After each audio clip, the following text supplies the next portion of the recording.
Muy buenos días, estamos frente a un nuevo horizonte informativo, estamos para trabajar y presentarles a todos ustedes una nueva agenda. En esta oportunidad estamos pues sobre la del día martes 24 de octubre y hay una serie de temas que bueno, son polémicos.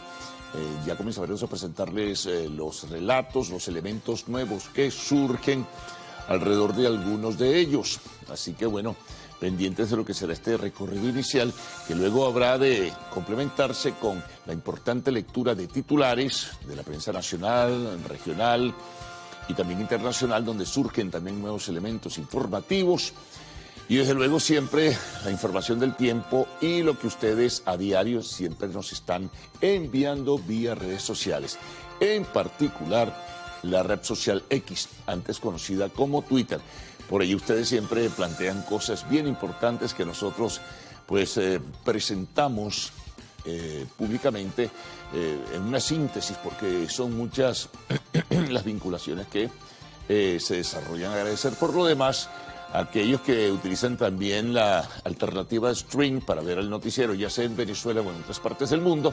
Como bien se sabe, la señal de Televen es una señal internacional. Así que bueno, comenzaremos entonces a desarrollar los aspectos más importantes de esta agenda del martes 24 de octubre. Comencemos por el tema primaria. Mire cómo se van complicando las cosas. Bueno, en lo formal nos encontramos con que se conoció el segundo boletín parcial, de acuerdo a lo que citó la Comisión Nacional de Primaria, con un acumulado porcentual de 64,88 votos escrutados hasta ahora. En fin, esto da una suma de más de 1.500.000 votos. Falta todavía, se sigue trabajando, según informa la Comisión Nacional de Primaria.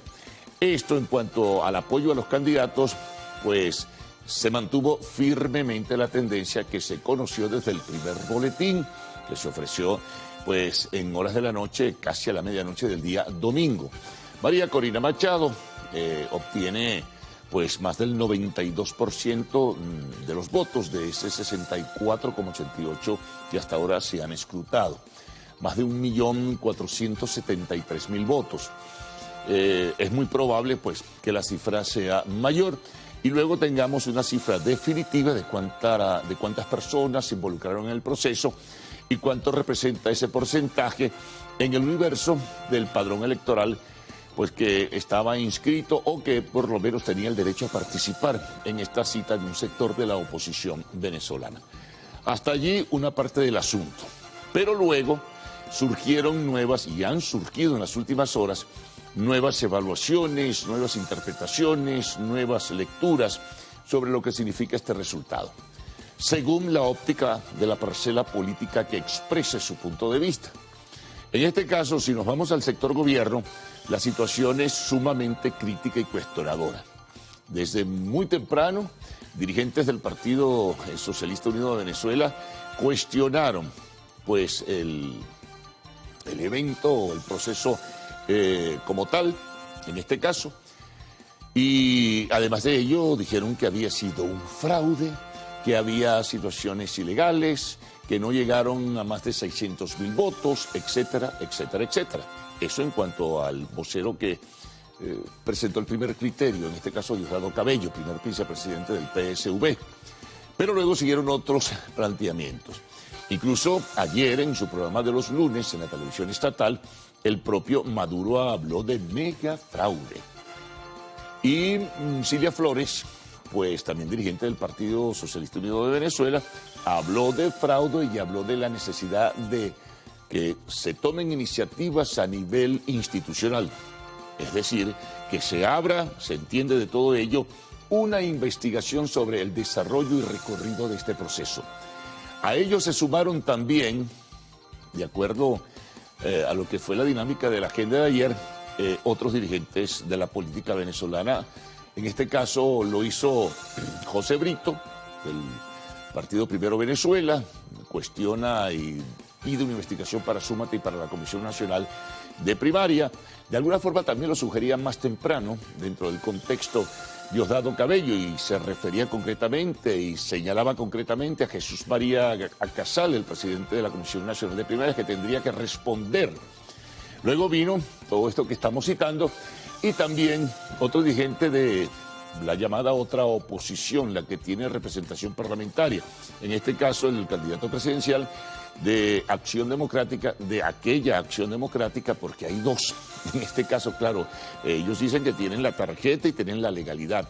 Bueno, en todo caso, el candidato presidencial de Acción Democrática, de esta Acción Democrática con representación parlamentaria, Luis Eduardo Martínez, pues señalaba que la participación fue coja, habló de 645.000, el 2 punto y tantos % del padrón electoral, que lo sumaba en 21 millones, y que hay situaciones irregulares que deben investigarse del desarrollo del proceso del día domingo.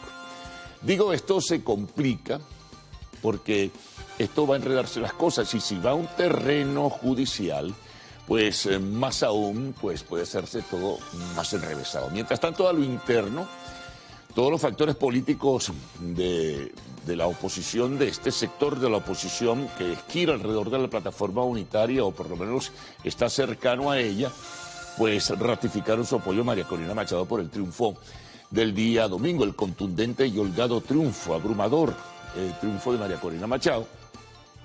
E incluso el tema de la Acción Democrática que encabeza Henry Ramos Ayub, pues se despejó la duda. Ayer ofreció declaraciones, dijo que avalaba y que había sido un proceso transparente y una victoria inobjetable, más o menos se entiende así de sus palabras, de María Corina Machado, y que el caso de Carlos Prosperi, pues lo tendrá que resolver él y tendrá que responder por su conducta, su actuación.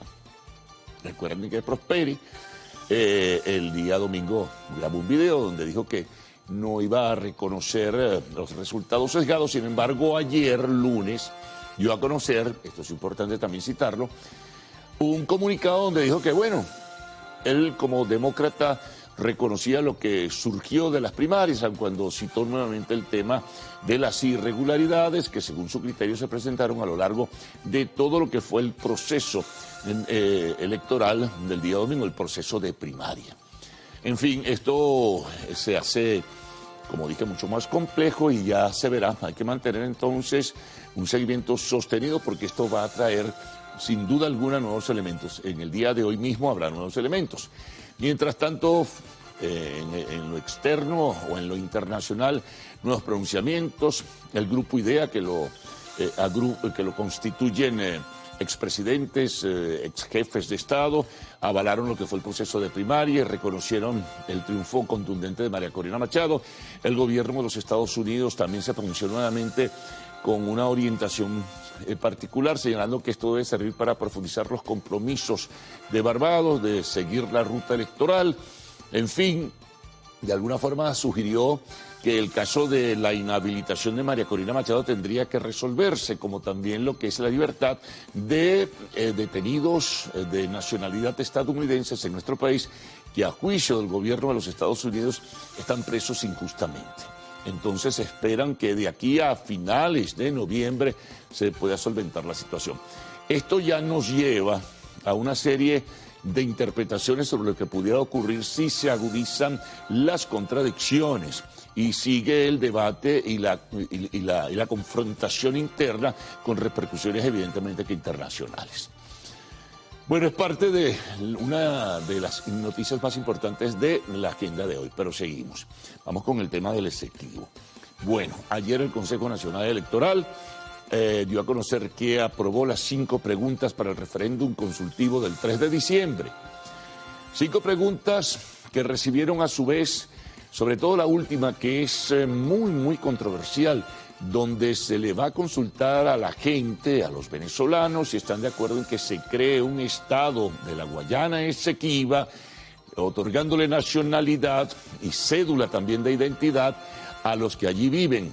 Eso puede tener diversas maneras de observarse y en ese sentido, tanto fue así que ayer mismo el comunicado del gobierno de Georgetown, el gobierno de Guyana, apunta a que esto tiende a verse como una amenaza a las leyes internacionales, a la Carta de Naciones Unidas, también a la Carta de la Organización de Estados Americanos, y también se detienen en esa muy polémica pregunta 5 sobre la creación del Estado de la Guayana Esequiba, que lo considera el gobierno de Guyana su territorio por lo definido en el laudo arbitral de 1899 que Venezuela considera írrito, y bueno, lo que también se establece en lo que fue el Acuerdo de Ginebra de 1966. Esto va a traer, por supuesto, que muchísima intensidad y muchísima confrontación, enfrentamientos en el plano internacional. Está pendiente también de lo de la Corte Internacional de Justicia. También sobre esto se pregunta, son 5, hay que leerlas con calma. Es la invitación que hacemos, se consulta sobre el recurso que está ante la Corte Internacional de Justicia. Hay unas que son, para muchos venezolanos, que así lo interpretan como redundantes, que no habría necesidad de plantearlas de esa forma, pero están planteadas así. Algunas organizaciones no gubernamentales como Control Ciudadano consideran que no tiene sentido la forma como se formularon las preguntas para ese referéndum consultivo, y le preocupa mucho lo de la pregunta 5 también sobre una creación de un Estado de la Guayana Esequiba. El gobierno de Guyana, y retomo el planteamiento que surge del comunicado, dice que esto puede empujar a una situación de violencia y que es muy delicado. Hay que leerse también con mucho cuidado el comunicado del gobierno del vecino país. Vamos con tema de migrantes. Ayer llegó otro grupo, el segundo en 5 días de 111, en estos vuelos llamados de retorno a la patria o de repatriación, otros los llaman de deportación, producto de un acuerdo entre el gobierno de los Estados Unidos y el gobierno venezolano. 111, van a venir más. Están detenidos este grupo, está detenido, este grupo en la frontera. Por cierto que ayer se conocía que en el mes de septiembre, imagínense la cifra, en el mes de septiembre, 54.833 venezolanos cruzaron la frontera del norte de México al sur, hacia Texas, y fueron detenidos por las autoridades de los Estados Unidos, y ahí están. No se sabe qué va a ocurrir. Comienza un proceso, es un proceso de depuración, quizá de decantación, donde se establecerá quiénes pueden quedarse y quiénes pueden comenzar a desarrollar la solicitud para permanecer en los Estados Unidos, y quiénes deben irse y quiénes deben deportarse. Pero la cifra es asombrosa, superó a México en número de personas que cruzan ilegalmente la frontera. Los venezolanos en el mes de agosto habían cruzado más de 22.000, pero esta cifra dobla la de septiembre a lo que ocurrió el mes que le precedió. Imagínense todo esto, ¿no? Todavía algunos siguen llegando a las fronteras, pero casi sin ninguna oportunidad de cruzarla por los acuerdos que se han establecido, los acuerdos entre el gobierno de México y los Estados Unidos. Por cierto, ayer López Obrador dijo que iba a enviarle al presidente de los Estados Unidos, Joe Biden, las conclusiones de la cumbre migratoria que se realizó en Palenque, en el sur de México, el pasado domingo. Bueno, seguimos. Otra información importante es que entre el 7 y el 8 de noviembre la Sala de Apelaciones de la Corte Penal Internacional va a escuchar a las partes, esto vinculado al caso de Venezuela y los hechos y a las denuncias de violación de derechos humanos y crímenes de lesa humanidad. Presentará sus argumentos el Estado venezolano, presentarán sus argumentos las víctimas y también sus argumentos la Fiscalía Internacional. Otra noticia importante, atención, y esto va a tener repercusiones apreciables.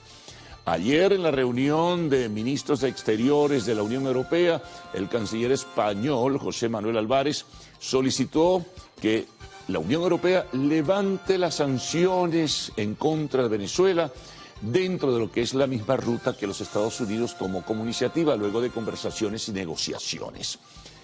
Lo solicita incluso pidiendo que se haga antes del 14 de noviembre, porque si no las sanciones se renovarían automáticamente.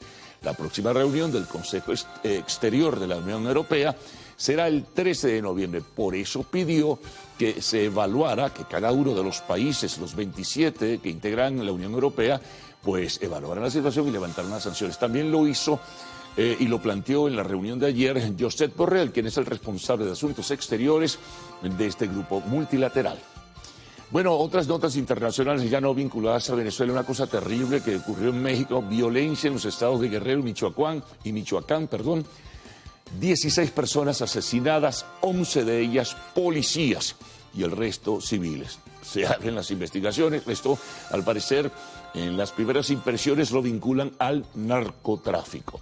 Y sobre la guerra, bueno, Estados Unidos ha pedido que el grupo Hamas libere a las personas secuestradas antes de un cese al fuego y antes de que Israel, en todo caso, tome la iniciativa con una presencia terrestre, con una ocupación terrestre de la Franja de Gaza.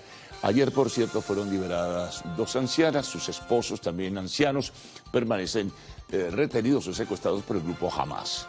Deportes. Bueno, sigue el medallero venezolano nutriéndose en los Juegos Panamericanos. Y si nos vamos a las Grandes Ligas, sobre esto habrá reseña, lo de los Panamericanos. Y si nos vamos a las Grandes Ligas, eliminaron a los Astros de Houston, Rangers de Texas. Bueno, le pegó duro y el equipo de José Altuve se queda sin participar en la Serie Mundial. Serán los vigilantes los que irán a la Serie Mundial. Y Arizona ha empatado la serie con Filadelfia, lo hizo ayer. Y hoy se decide quién es el ganador de la Liga Nacional que irá a la Serie Mundial. Hoy hay partidos también de la UEFA Champions League, uno de los más atractivos. Hay varios, pero 2 que son muy atractivos. El Real Madrid va a Portugal a enfrentarse con Sporting de Braga, que sorprendentemente ha hecho una muy buena actuación, y el Sevilla se enfrenta o recibe en su patio, en el Sánchez Pizjuán, al Arsenal.